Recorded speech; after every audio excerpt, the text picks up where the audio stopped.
ఆ కట్టాడు చూసినా ఎట్లా ఉన్నాడు అంతా వస్తా అంతా మొత్తం తగలేస్తా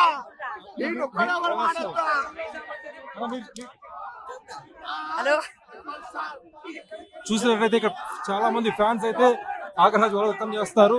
ఎలాంటి అప్డేట్ లేకపోవడంతో ప్రొడక్షన్ హౌస్ పై తీవ్రంగా ఫైర్ అవుతున్న పరిస్థితి మనం చూడొచ్చు. ఇక్కడ ఇక్కడ కొంతమంది ఫ్యాన్స్ మాట్లాడుతున్నారు, వాళ్ళతో మాట్లాడే ప్రయత్నం చేద్దాం.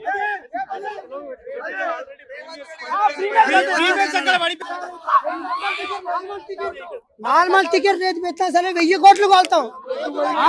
ఆ కట్ అవుతే మాకు హైకు.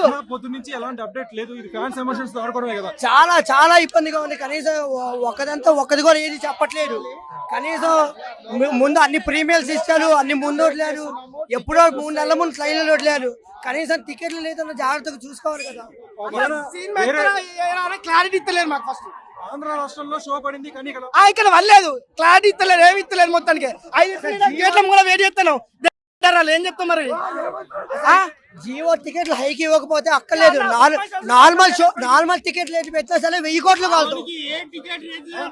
ఇక్కడ ఎవరు తప్పండి? ప్రొడక్షన్ హౌస్ దా లేకపోతే థియేటర్ యాజమాన్యం ఏంటి? ఎవరిది? గవర్నమెంట్. రెండు జరుగుతున్నాయి పొద్దున్న నుంచి. థియేటర్లు నడుతున్నామో మాకు ఇంతవరకు ఇన్ఫర్మేషన్ లేదు అంటారు. అక్కడ నుంచి వస్తారేమో గవర్నమెంట్ తప్పుంది, ఇంతవరకు అప్రూవల్ ఇవ్వలేదు. జియో మొత్తం పాస్ చేయలేదు. వీళ్ళు లోపల నడుతున్నారేమో 12 o'clock నుంచి లిటరల్ వెయిట్ చేస్తాం. ఇంతమంది 12 o'clock నుంచి వెయిట్ చేస్తున్నారు. ఎవరు గట్టిగా అడిగితే పోలీసుల మీద లాఠీ చార్జ్ చేస్తున్నారు. మా మీద లాఠీ చార్జ్ చేయడానికి ఎవరు రైట్స్ ఇచ్చిండు? ఏ గవర్నమెంట్ ఇచ్చింది లాఠీ చార్జ్ చేయడానికి? బుక్ మై షోలో కుట్ర జరుగుతుంది. తెలంగాణ వ్యాప్తంగా ఎక్కడ టికెట్లు రిలీజ్ కాలేదు. రిపోర్ట్స్ కొడతాం.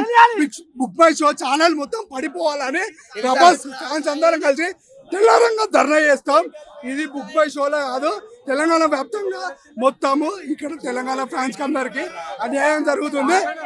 రాజులకే రాజు, రాజులకే రాజు. ఎంత మంది ఈ నైట్ మొత్తం రిలీజ్ చేయకపోయినా పర్లేదు, మార్నింగ్ వరకు ఇక్కడనే వెయిట్ చేస్తాం. ఈ రోజు నైట్ షో చూసే వెళ్తామన్నా. అది 12 అయినా సరే 1 అయినా సరే నైట్ షో చూసే పోతామన్నా. ఈ రోజు పడాల్సిందే. ఈ రోజు ప్రీమియర్ ఎవరిది తప్పండి? ప్రొడక్షన్ హౌస్ దా లేకపోతే థియేటర్ యాజమాన్యం లేదా ప్రభుత్వానికి అంట? ప్రభుత్వానిది మరియు ప్రొడక్షన్ హౌస్ ది. మైత్రి వాళ్ళు ఈ పాటికే అందరికి అప్డేట్ ఇవ్వాలి. షో లేదంటే వెళ్ళిపోతాం కదా, మాకేం పనిడా. వాళ్ళు అసలు షో ఉందో లేదో ఇప్పటికీ చెప్పట్లే. ఉందంటే ఉంటాం, లేదంటే వెళ్ళిపోతాం. వాళ్ళు క్లారిటీ ఇవ్వట్లేదు. క్లారిటీ లేదు. మైత్రి వాళ్ళ దగ్గర నుంచి క్లారిటీ లేదు, పీపుల్ మీడియా ఫ్యాక్టరీ దగ్గర నుంచి క్లారిటీ లేదు. సినిమా కెరీర్ లో ఇలాంటి సంఘటన ఎప్పుడు జరగలేదు. First time. ఆయన ఏం చిన్న హీరో కాదు, ఇండియాస్ లార్జెస్ట్ సూపర్ స్టార్ ఆయన. అలాంటి సినిమాకి జరగడం అసలు మాకు చాలా సిగ్గుపడాలి కొంచెం. People media factory